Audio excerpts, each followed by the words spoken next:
Hi, it's Buddy at the Music Universe, and my next guest, you know him really well if you're a fan of 90s country.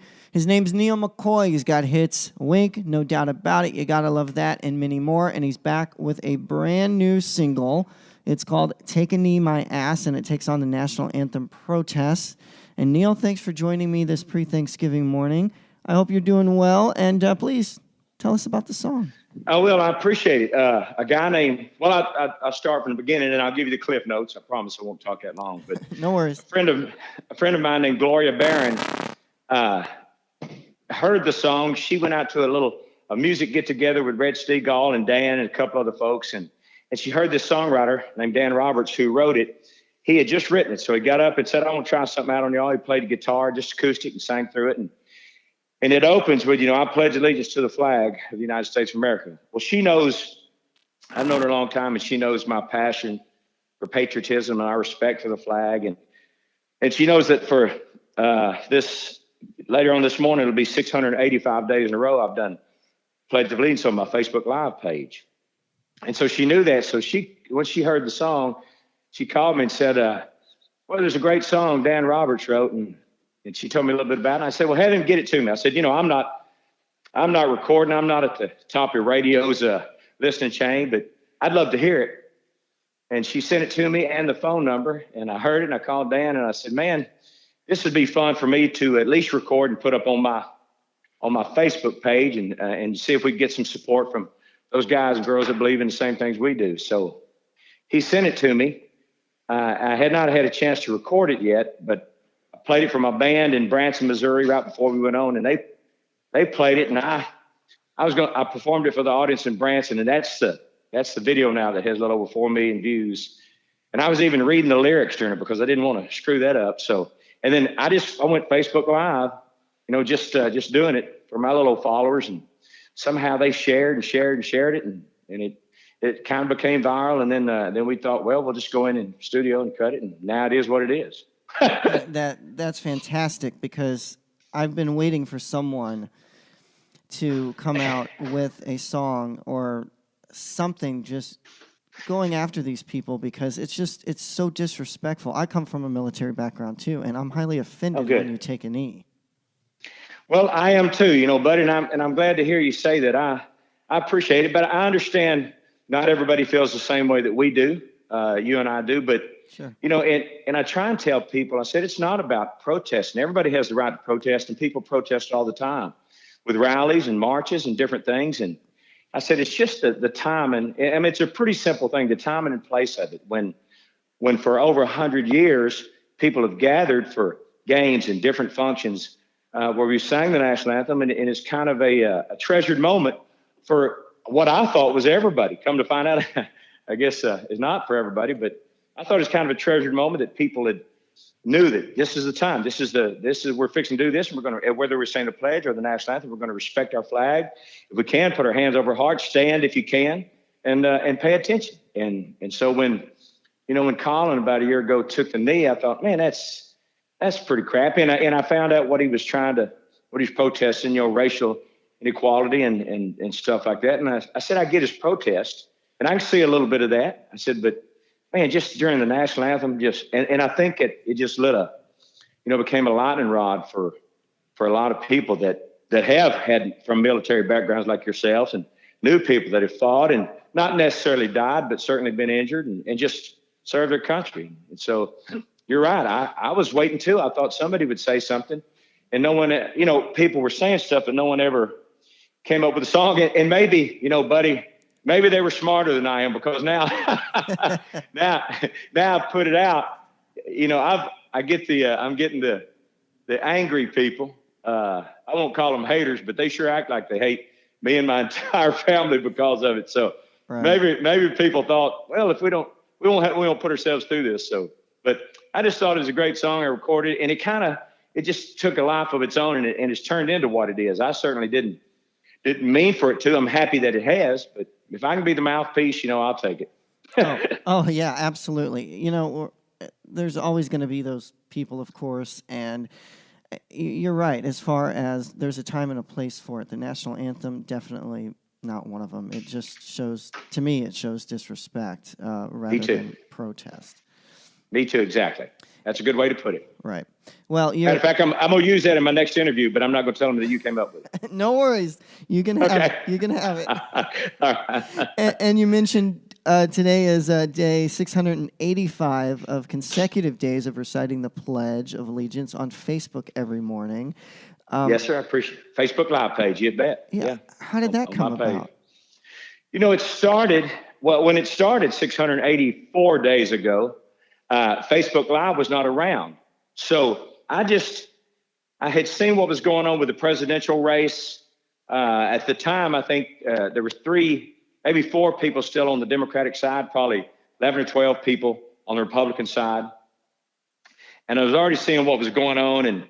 And I knew out of the administration we were coming out of, I was just curious to see what was going on. And my mother, and I'll get back to my point. If I forget where I'm going, please remind me. But my mother is from the Philippines. My father met her when he was serving in the Army.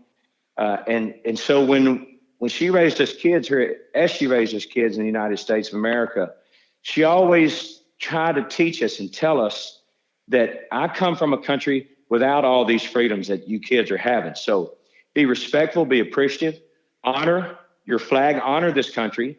And so that kind of patriotism is run through me through my entire 59 years. So when all the presidential race was coming up, and I thought it was pretty crucial as to who we were going to pick next, as to which way the country was going to head, I just thought, I don't know where everybody is, but the very least I can do is I'm going to write the Pledge of Allegiance on my Facebook page. So I just wrote it out. I wrote the entire pledge and I posted it. I just wanted to see, we didn't have a lot of followers. We had a fairly decent amount, but I just wanted to see if anybody would even respond, and if they did, how they would respond. So I wrote it. Some people think, some people write, and that's cool. Some would write it back to me. And I said, well, if you're taking the time to write it, then you're saying it. That's the way it is. Oh, right. And then, and I did that for months until Facebook Live comes up, and I thought, well, I'll just try this. And so I started saying it, and now I've been saying it every morning, and we've developed quite a following, and people are just loyal to the core. And any chance people have an opportunity, I think, to show their patriotism or speak up in a way, they take that opportunity. And they were doing that with me through the Pledge of Allegiance. And now that this song has come out, not just them, but a lot of other folks from around the country have got on board and said, yes, we stand with you, and we believe in it, and we want to get on board with the song. And then, of course, buddy, I've worked my entire career to get people to like me. I want people to like me. I've always gone the extra mile, been the personable guy, spent extra time with people. And so this is my first opportunity and my family's first opportunity to go through people really not just not liking me, but really not liking me a lot. So it's a whole new thing for us, but it's okay. We hope that the threats and the stuff are just people angry at the time, and that it won't go any further than that. And we don't believe it will. People have an opportunity to, and they have the rights to say what they want to say, but it's a different take that we're getting now. Yeah. Yeah, it happens. I know. And, I grew up listening to your music too. In fact, I'm from St. Louis, and I saw you at Six Flags St. Louis in the mid 90s. Wow. That's great. And what's funny is, I've got a magnet I bought at that show hanging up on my refrigerator right now. That's crazy. Yeah. Golly. And it's great because I enjoyed the music then. I enjoy it now. And you're a true patriot, not only because of this song, but the fact that you spend time to recite the Pledge of Allegiance. My daughter, actually, her school still does it. They don't filter anything out like you hear these days. Yes, sir. Under God is a big part of it, just as it was 100 years ago. And I think that's even more important as far as it that is. Yes, goes. Sir. I'm glad to hear you say that. I appreciate that. Oh, yeah. Yeah, absolutely. And it's just a great cause, even though people may not see it as a cause. It really is, because it's bringing patriotism back into America when it's at a fritz right now.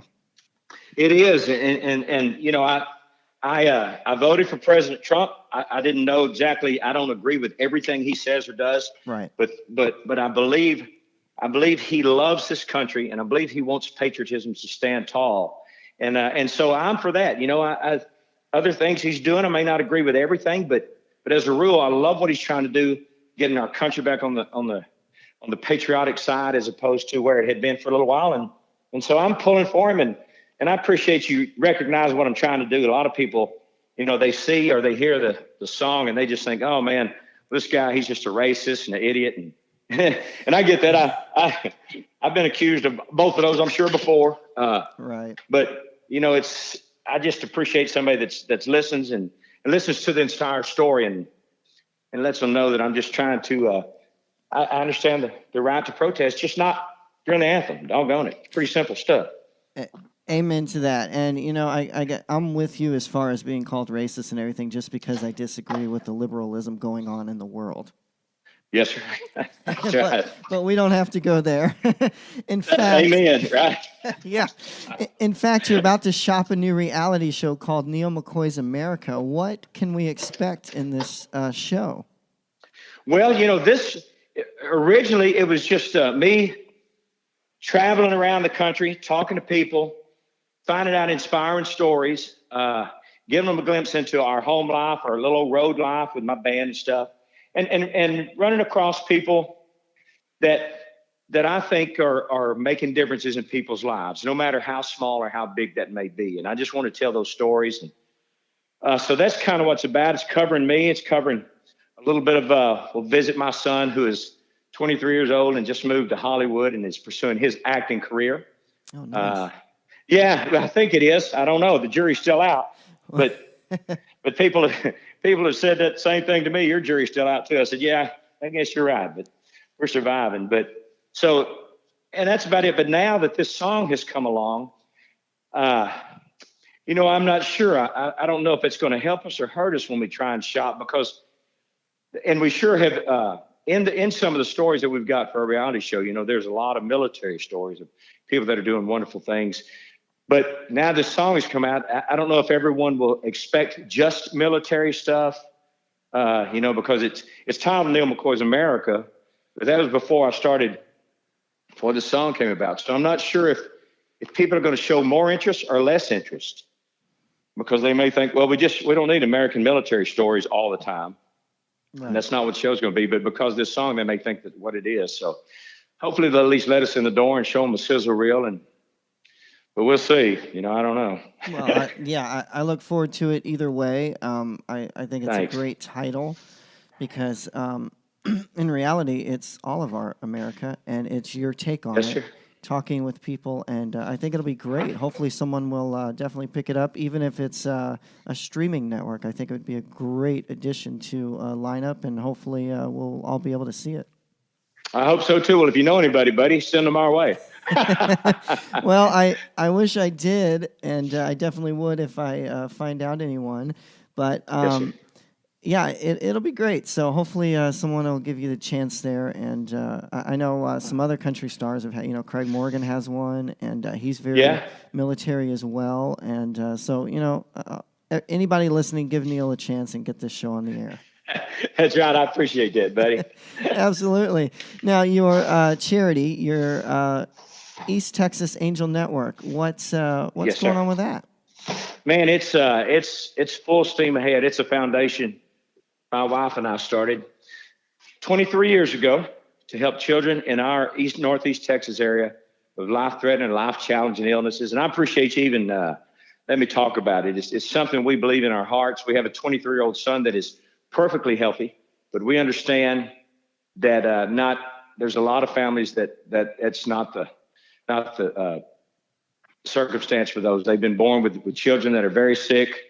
Some of them live long enough to get over whatever their illness is, and some don't. And we just want to help those families the best we can, however we can. And we've been fortunate because of a lot of great people that live here in Northeast Texas. They've supported this thing, and in our 23 years, we've raised almost $9 million going directly back into our community. Wow! To help these folks. Yeah, we're terribly proud. Yeah, that's an amazing number. Thanks, man. I think so. Yeah, it's been terrific. Cool. So what are some of the events that you guys do that fund this? Well, we have really one big weekend out of the year. Of course, we're open for donations and stuff throughout the year, and we invite them all the time. But we usually have one weekend, and that's it was just this end of September a couple of months ago, which it's always at the basically same time into September, where we have a golf tournament. And then on the Friday morning, then the Friday night, we have our corporate sponsor dinner for all the corporate sponsors. We bring them in, have a dinner, entertain them. Sometimes me and my band, sometimes we bring in other acts to entertain them. A lot of the friends that I made in the industry will come and donate their time and efforts. And then we have a big concert on the Saturday night, the next night, where we've had everybody from Martina McBride to Blake Shelton to Wayne Newton to Tracy Lawrence, Tracy Bird, just a lot of people over the years. Craig Morgan, as a matter of fact, we had him a couple of years ago. Nice. And a lot of people donate their time and come help us. And we sell a lot of tickets to that thing. And that's our big weekend. And we raise most of our money that weekend, but we raise some throughout the year too. And I appreciate you even letting me talk about it. It's a big deal to us. Oh, of course. Yeah. Anytime an artist has a charity and they can talk about it, that's a great thing. It just brings open eyes to it, and anyone can help. Yes, sir. Now, if people are not in East Texas, how can they donate? Well, there are a lot of people that do across the country, Neal McCoy fans and corporate people. They can go to nealmccoy.com and link over to the East Texas Angel Network. That is our foundation. And then there'll be a mission statement and ways to donate and stuff on there. So we'd appreciate any help we can get. I've kept the attitude and I throw it out there to a lot of people, a lot of artists and stuff. I said, look, if you'll help in your own home communities, then it won't be so much pressure on some of these national foundations to help all the time. So right. I just try and encourage people, help where you live. Start there, and I think there are a lot of people that want to give and want to get involved and help. And if you just give them an opportunity, they do. Well, that's a noble cause and a great philosophy you got there about donating locally, and it spreads. It really does. Yes, sir. I appreciate that. Yes, sir. Yeah, sure. And I'll also link to the directly to the ETAN website, so people from the article and even the video can click it and donate if they'd like. That's terrific. To kind of go a different direction a minute, if we can, your new album, You Don't Know Me, Songs from the American Songbook. Yes, sir. What can fans expect from this? Is it a covers album? It is a covers album. It is songs from the Great American Songbook. It is all the songs. There were thousands of songs that the great singers, the Sinatras, Dean Martin, Nat King Cole's, and Duke Ellington's that did. That is my passion. That is the music I grew up with in my family. We listened to a little bit of everything, but that was the music I was drawn to because I thought it took someone to really be able to sing and interpret and phrase and deliver to deliver that kind of music right. And it was my bucket list album that I wanted to make in my lifetime. And thanks to a longtime friend of mine, Don Sanders in Houston, Texas, he came to me and said, "Look, why don't we see what we can do about get this album done?" He's 80 years old and loves that music. And he said, "Let me see if I can help you get this done because I know how passionate you are about it." And so we went into the studio a couple of years ago in between New York and LA and got the musicians to track it and got it sung. And it is just, I promise you, if you don't know much about that music, if you'll go listen to this album, I think when you get done, you'll say, wow, I understand. That is the really good stuff with it's not your 1, 4, 5 chords and there's nothing wrong with that stuff. That's what this new song is I've got out now. Sure. But it is really, it's pretty in-depth chord progressions but the most beautiful music sometimes made with the most simple lyrics. It's fantastic stuff. Yeah, that is absolutely true. It doesn't take a whole lot of lyrics sometimes to tell a beautiful story. Amen. And back in March of this year, actually, you released Neal McCoy's Favorite Hits. Now, I really like this idea because several artists have done this, like Def Leppard and some others. You actually updated some of your biggest hits and re-recorded them. How did that come about? We did. Well, it's one of those things, where and I don't know about Def Leppard. I certainly don't know their recording contract, at least, but I would think most people's recording contracts when we signed, in what I guess I'll say the old days. I certainly don't. You just, when you're trying to get a record deal and you're a young singer, or you'll sign dang near anything to try and get your shot at maybe having a hit record. I mean, that's just, that's the reality of it. And right. And so and most artists probably still do, when you sign, your music is owned by the record label, by the publishing company and record label. So you don't really have control over your music in case you ever really wanted it. And not that anybody's clamoring to put a Neal McCoy song in a movie or a commercial, but you never know. And so I went and if they did, they'd have to go through the record label or the publishing company and get all the rights. And then, and even though they liked me and wanted to put my song in there, I wouldn't get anything from it. And so I recorded, not unlike a lot of people are doing now, went and re-recorded my masters, because after a certain amount of time, there's kind of you run out of, the record label doesn't own it anymore. And so I went and re-recorded them. So I'll own the master tracks to the new versions. In case somebody wants to come holler at me and needs something for something, they can go through me now. And then I added a couple of new songs on the album, because your fans are always wanting new stuff. Oh, absolutely. Yeah. Want to see you on tour again. Where can fans see you? Well, we're out. We're out all the time. NealMcCoy.com has our schedule. And right now we're still trying to put all the dates together for next year. We have some up.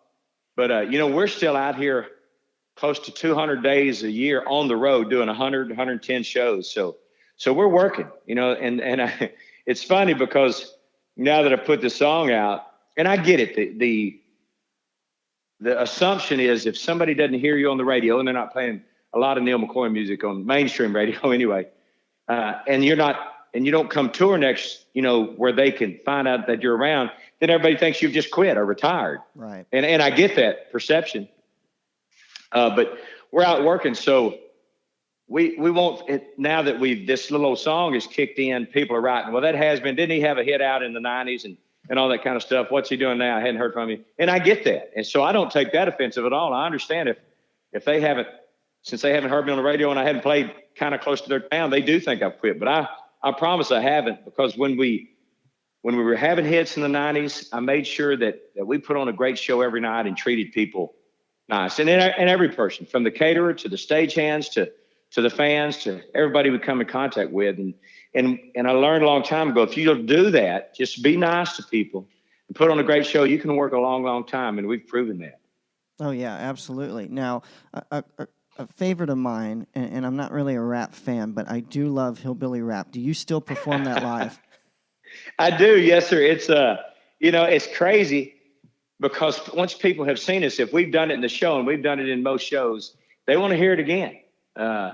They just, because, and they'll bring people with them. Say, wait till he does this hillbilly rap song. Wait till he does this. And I mean, if I ever, since I don't have a set list, sometimes I get carried away in what I'm doing and forget to do it. Man, I mean, if I see them after the show, you didn't do hillbilly rap. I say, oh God, I'm so sorry. So it's a pretty requested song of ours. Nice. Yeah. And of those 200 dates, I know you do a lot of overseas trips. Are those included in that, or are those in addition to your roughly 200 dates? Oh no, those are in addition. Yeah. We don't count those. Best of luck with the single and touring, and look forward to hopefully seeing Neal McCoys America soon. I appreciate it, buddy. Thank you for your encouragement. All right, absolutely. Well, you take care, and happy Thanksgiving. Happy Thanksgiving to you, and Merry Christmas. All right, thanks. You too. All right, bye. Thank you, Neal, for taking time to visit with us this morning. Take a Knee My Ass. It's available now digitally, and you can check out that Facebook Live video on our website as well. It's embedded in this audio, and we're also going to link to the East Texas Angel Network's website. It's below and in the article, and we do apologize for any audio issues you heard during this interview. We just wanted to air it in its entirety, but we are working to get that taken care of. And happy Thanksgiving to everyone, including and especially our military, the veterans, and those that continue to wave the flag. I'm Buddy with the Music Universe. Thanks for listening.